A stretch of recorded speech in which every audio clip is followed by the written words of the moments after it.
Welcome to the Kiepersol, Texas podcast, and my name is Michael Roth, and today I'm at a very special location right here in the heart of Tyler. We are at Guapo Records.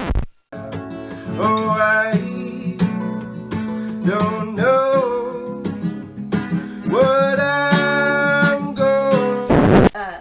We've been rumored to be the Bordeaux of Texas. Okay. In Bordeaux, France, you can grow Cabernet Sauvignon, Cabernet Franc, Merlot, Malbec, and we grow those grapes and we do really well. When you guys come and you see who we are and what we do and how we love and how we do things here, you can see that we had a really good founder. We immigrated to the U.S. from South Africa in 1984.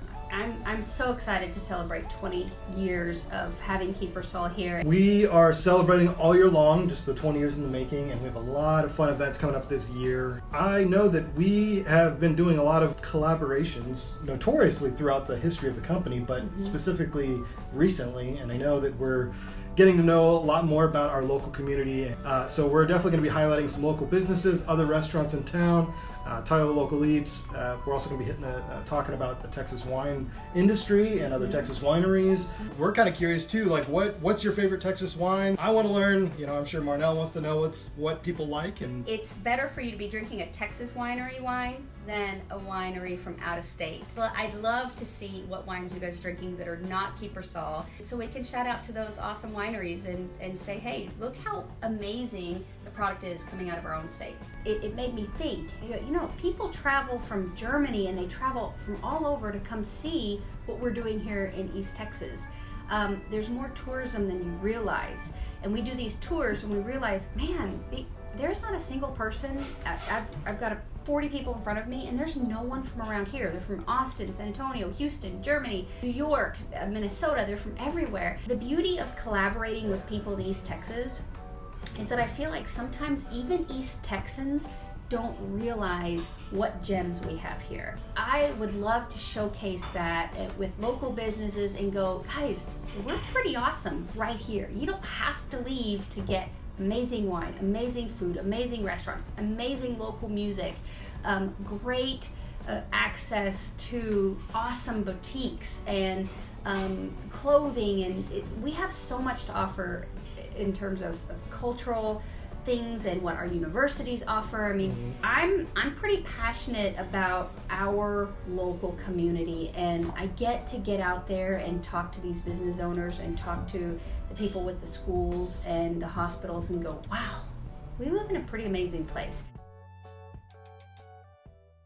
not only do you have vinyl, you have 8-track, you have some cassette, you have a lot of the old vintage style. All the way up to local artist CDs. I think that's the only CDs we carry is local music. Local music, okay. Pretty much a used vinyl store. We do get in new stuff. We have several contracts with other record labels. I just took over the store in the beginning of November. 2018? Yes. Okay. Every day I'm going out trying to going to look at collections. People are bringing me in stuff. So it's a constant just rotation of people coming and buying and then putting out new stuff every day. You personally, you're not just into listening to music, you're also a musician yourself, right? Yes, I play in a couple different bands. Yeah, I just released my first album with my kind of solo project in August of last year, and there's a single from that just hit Spotify at the beginning of this year, and I play bass in another band, Gorgeous Jetson, and we just released our first single on all streaming platforms. What streaming platforms are you guys on? Spotify, iTunes, YouTube Music, pretty much any that you can think of, we're on there. I think the service that we used uploaded it to over 120 different streaming sites. So let's talk a little bit about, for those that are maybe not familiar, or maybe this is kind of a throwback for them, they haven't thought about vinyl in years, and so let's just talk about the resurgence of the vinyl industry and how it's kind of come back full circle.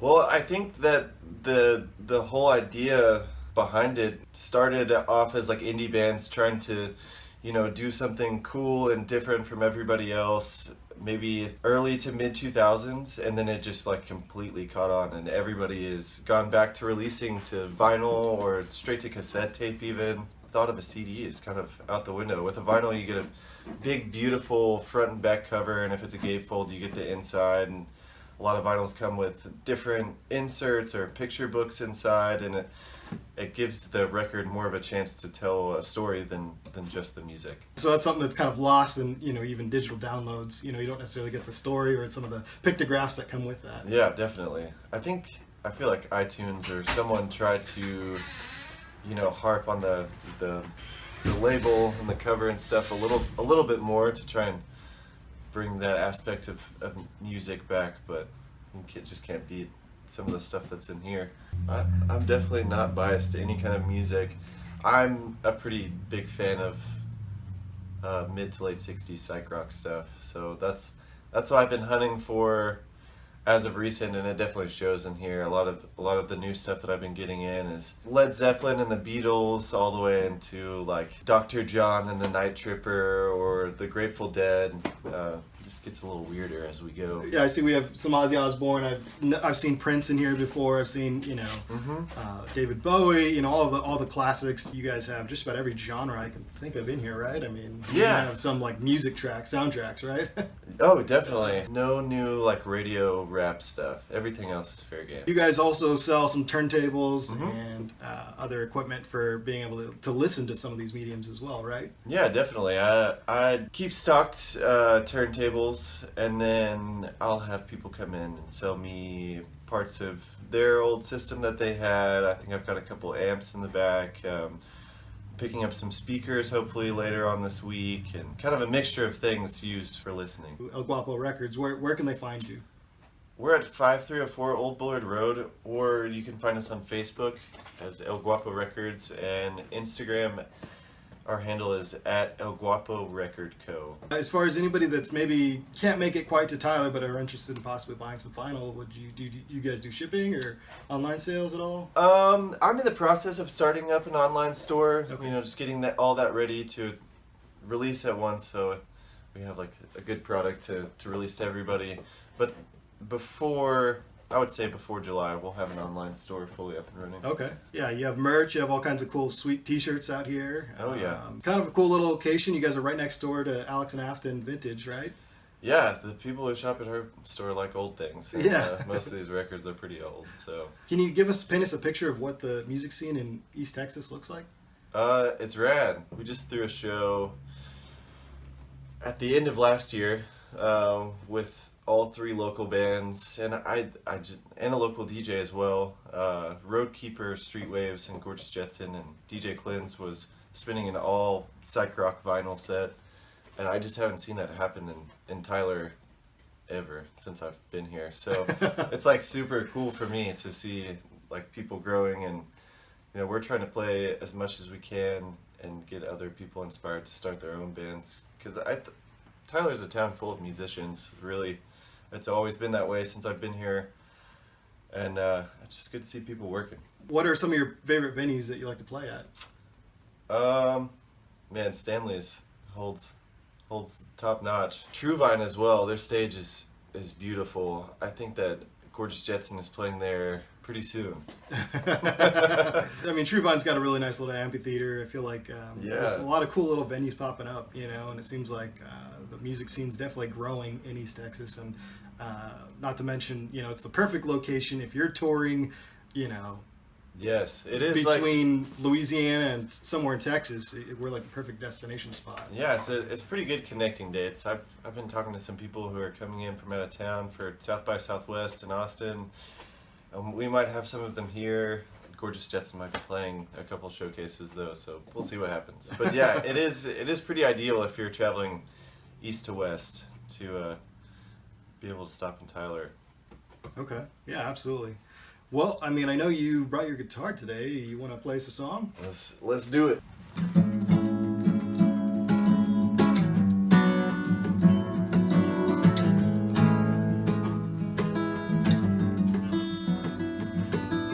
Something's in me signals I can't seem to forget about. In my head it's so distinguished. Why can't I just spit it out? Oh, I don't know.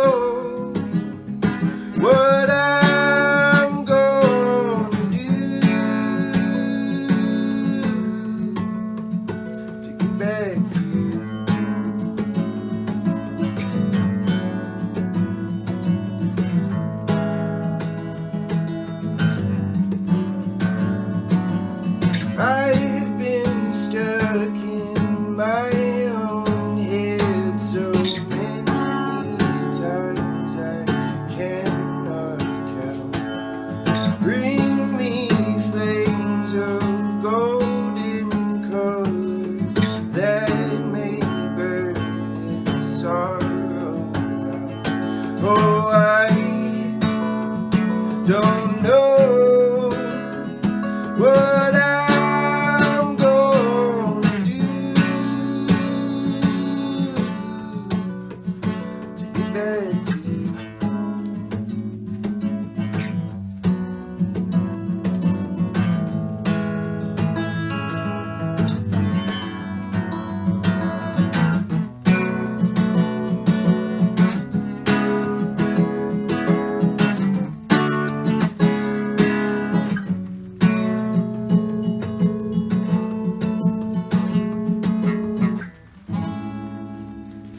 Well, thank you so much for that. Yeah. That was sounded really awesome. And is there any way, if we want to find out maybe where you're playing next, or maybe playing with one of your bands, is there a good way to find some of your social media handles? Or Yeah, definitely. At Ian Power Music on Instagram, or at Gorgeous Jetson, and then Ian Power Music and Gorgeous Jetson on Facebook as well. Okay. Yeah. What are some of your favorite grub places here in Tyler? Maybe mom and pop owned. You know, I feel like we have a lot of cool restaurants, little hidden gems that people visiting Tyler don't even know about. Whole Health is the jams. Whole Health. Yeah. The place is so good. And Sola Bread, too. Solar Bread, yeah. Connected to True Vine. Yeah, if you love pizza or anything. Dude, I'm talking about breakfast pastries, like Ooh, just bread they do in breakfast? general. Okay. Yeah, they're good. And then the coffee shops we have here, Foundry and Strata, are super cool. Yeah, there's that mobile, Cafe Oh, 1948. Cafe which is 1948 is the jam. I don't see them enough. Top of the list for sure. rumor has it that they're making a brick and mortar, so it's gonna be fun. Catch me there. I'm just kind of curious. Do you like wine? I don't drink. I think Okay. that the process of making wine and like the backstory and everything and just everything you can do with it is really cool, but I do not consume alcohol. Okay. It's been about 2 years since Wow. I've had a drink. That's cool, man. Yeah. I mean, it really is. And so you really more just get high on music then, it sounds like. Exactly. Not high, but you get a nice little buzz, if you will, off of. Yeah, there's something about locking in with everybody you're playing with in a band. There's not a feeling like that. What do you draw inspiration from personally? Space. Let's see. I don't know. Mainly like past depressions and stuff. Hardships. Okay. Yeah, all my songs are kind of sad. but Okay. It's like the best coping mechanism possible to sit down and like write about what you're feeling and then come up with something cool out of the situation that's not cool. All right. Well, thank you so much for being on the podcast. Yeah, And, man. if you guys are at all interested in following Ian, checking out his music, Gorgeous Jetsons, Ian Power Music, or if you are wanted to come in and buy some vinyl or find some old A-track or cassette tapes, this is the place. El Guapo Records right here in Tyler.